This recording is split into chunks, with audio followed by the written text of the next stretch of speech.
Frank Ragnow has retired from the NFL, and the big question here on The Breeze is, of course, how's this going to affect the Chicago Bears moving forward?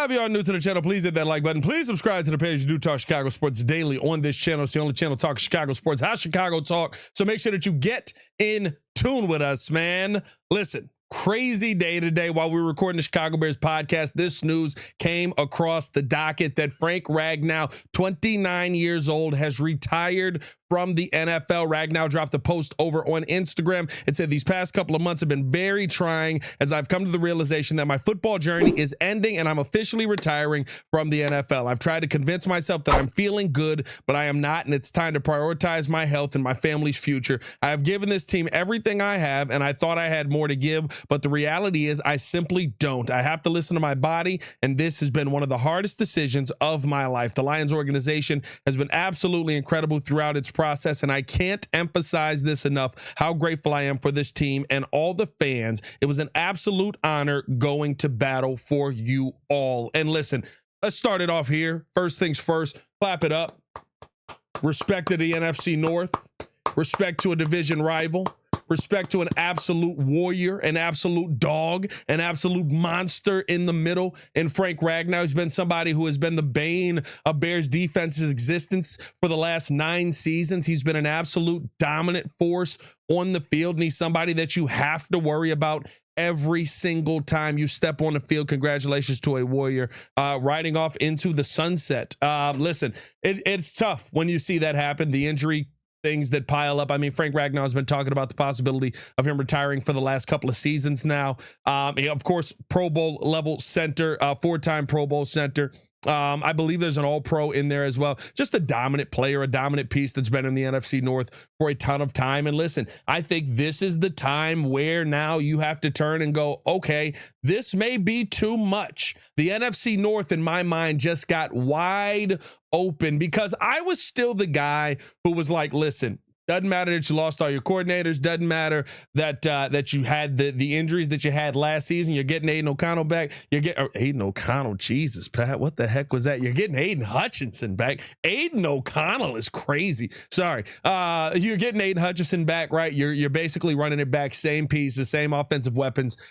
I don't expect much of a step back for the Detroit Lions, but this one to me, if you were telling me there were one of 3 pieces that the Lions couldn't operate without this season, it would have been Dan Campbell, Jared Goff, and Frank Ragnow.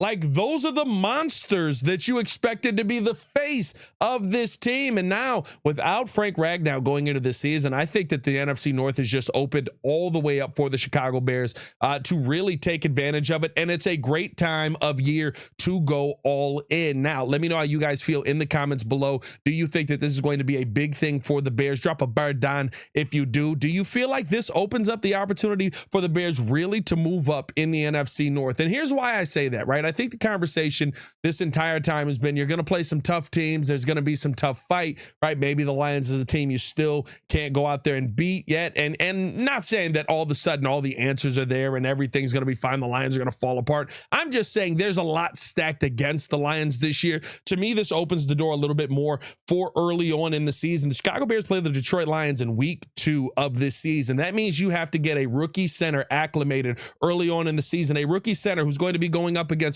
Javon Dexter, who has taken a step in the right direction. Grady Jarrett, who you've added to this defense. Andrew Billings, who was dominant early on in the season in pass rush win rate while he was healthy. And you've also added Shamar Turner to this team. There's a lot that's going to be going at Tate Ratledge early on in this season, who seems like he's the favorite to go out there and win this job. And to me, I just think that if you're having that conversation right now around the Lions just hitting the ground running yet again, listen, if they do, Dan Campbell is one of those savants response that we talk about. If they do, Dan Campbell is up there with the John Harbaughs. He is up there with the Mike Tomlins. Just crown him right now as one of those guys that's going to be in the job for the next 40 years that's just dominating, and we just go, whatever. You just got to do what you got to do with him. Like, you figure it out, you work your way through, and he's going to find that next piece and that next coordinator to step up in there, which may be the case. But my point is right now, how this affects the Chicago Bears early on in the season. You've got 2 divisional games, one versus a rookie quarterback, and now the other versus a rookie starting center. You have a real opportunity here to start the season off 2-0 versus the division, which is an absolute leg up for the Bears now. And you have to be prepared. You have to be ready for this opportunity, because how things are falling in the NFC North right now, the Lions now have a massive question mark in the middle of that line, somewhere where it's very important for Jared Goff to be successful. You don't get the Jared Goff that you're getting without Frank Ragnow standing in front of him and being an absolute monster that he has been, and protecting the front side for Jared Goff and making sure he's not dealing with a ton of that pressure in the face. How is this going to affect Detroit's running game coming into this season? I think there's a conversation to have that as well. And listen, how Detroit ran the football on the Chicago Bears, I think that's why you go get Shamar Turner. That's why you go get Dio Odangbo for pieces like this. You cannot forget what they were doing to the Chicago Bears last season. I mean, 194 yards and 146 yards respectively on the ground in their 2 meetings last season for the Lions versus the Chicago Bears. That's not a good day. Now you're having a conversation where you don't have the main force up the middle moving people around. Not to say Tate Ratledge isn't going to be good. I think Tate Ratledge is an excellent player. I think he was one of those players when the Lions drafted him in the 2nd round. I was like, oh, it's not the pick I was hoping that they would get there. Like, I get it. I guess I'm not that upset, but that's not really the guy that I was hoping they would go there. They seem like they know a little bit of what they're doing, and maybe Tate Ratledge does hit the ground running. But here's the thing. He's never played center at the collegiate level. He played both guard positions, did not play center. Yes, he has been taking those early snaps, and maybe that does translate quickly. But my conversation around the Bears and how this affects the Bears early on is you have an opportunity to get a leg up on the division. You have an opportunity to build confidence in yourself, and divisional games are massive for building confidence in yourself.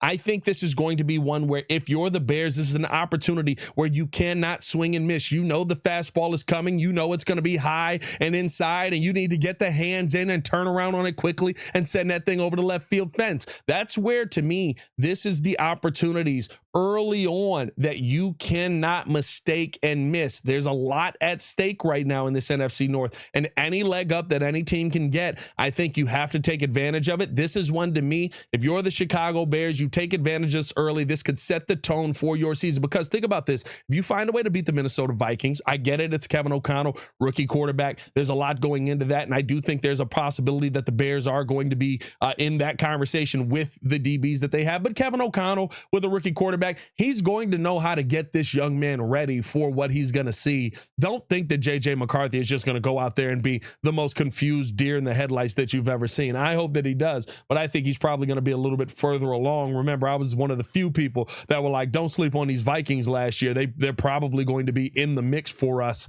with this division as well. They end up being 2nd in the division. So you got to give Kevin O'Connell his flowers. I think there's a lot, though, going into that week 2 when you're talking about that Detroit team and just the massive changes that have happened up there. It's going to take some time to adjust to them. Doesn't mean they're not going to be a playoff team. Doesn't mean they're not going to win the division, but it's going to take time in the NFL to adjust to a new setup on your offensive line. I know there's still a ton of good pieces there, but that center is the key for it all. Is Tate Ratledge going to be up to speed by then? That starts things off. Now you've got the Cowboys coming in. You've got the revenge game for Flus, and I get it. Flus knows everything about the Bears, but guess what? The Bears know a lot about Flus, especially when it comes to the defensive side of the ball. The one thing that we clearly know is the Bears are looking at this as the revenge game as well, especially with how things have gone the last couple of seasons. You think Jalen Johnson's not looking to go out here and make a name in this game? So if you can find a way, even in some respect, to go 2-1, say the Cowboys come in here and they get the best of you, to go 2-1 in that situation, and then you've got the week 4 game versus the Raiders, you could be 3-1 going into that Commanders game, going into that bye week and then heading into the Commanders game. I think to me that's a good place for you to be starting off the Ben Johnson era. There's a confidence there. You can really settle in. You can take that time heading into that bye week where all of a sudden you look at the Commanders who broke your hearts last season and who are going to be a ridiculously tough team to go into and face. For some reason, we're yet again going into Washington, but you know the mindset is revenge there. You know the mindset is get back at the Commanders there, which may cause that Raiders game to be a little bit of a trap game. We'll see what ends up happening there. But in the long run, right, I think the opportunity to start off the Ben Johnson era really well is now there. Now the Bears have to go out and take advantage of it. And listen, don't think that Detroit's going to just fall over because their starting center and Frank Ragnow is no longer there. I don't believe that at all. I've still got Detroit at the top of this division, but I do think there's going to be a lot more of a comeback to earth moment like I've talked about with all of these teams in the division. I think playing the AFC South last year really just opened up opportunity for you.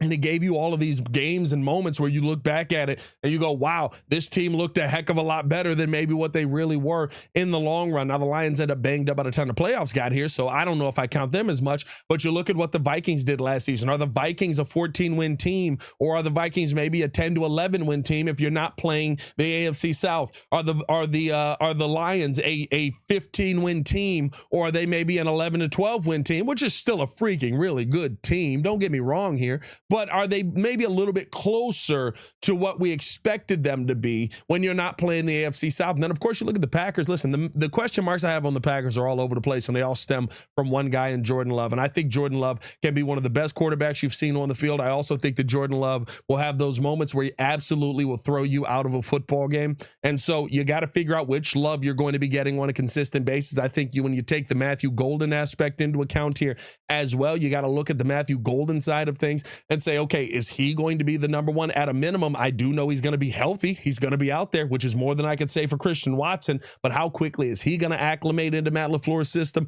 I think there's just so much open and so much opportunity now in the NFC North. It's the perfect year for the Bears to add a lot of the additions that they did. It's the perfect year for Ben Johnson to make the move that he has made, because I think that this is the year that, while I still think it's going to be a bloodbath, I don't have anybody sweeping anybody, I don't believe, in this division. I do think that some of those teams come back down to earth and you start to take off a little bit more from the planet. And so hopefully we see the Chicago Bears team get into that 9 to 10 win range where you're competing with the best of the best in the division, who right now seem like they're a little bit hobbled. And oh, by the way, the football season hasn't started and teams have to play. How's that injury bug going to hit some teams? And hopefully it doesn't hit you nearly as much. We'll see what ends up happening on the field, but hopefully, this is something where the Bears can take advantage of this and make a little bit more of a stake or claim a stake in the division. I've still got the Bears right around where I had them. I had them at 9 to 10 wins. I've still got them at 9 to 10 wins, but I'll tell you this right now. You start off 2-0 versus the division,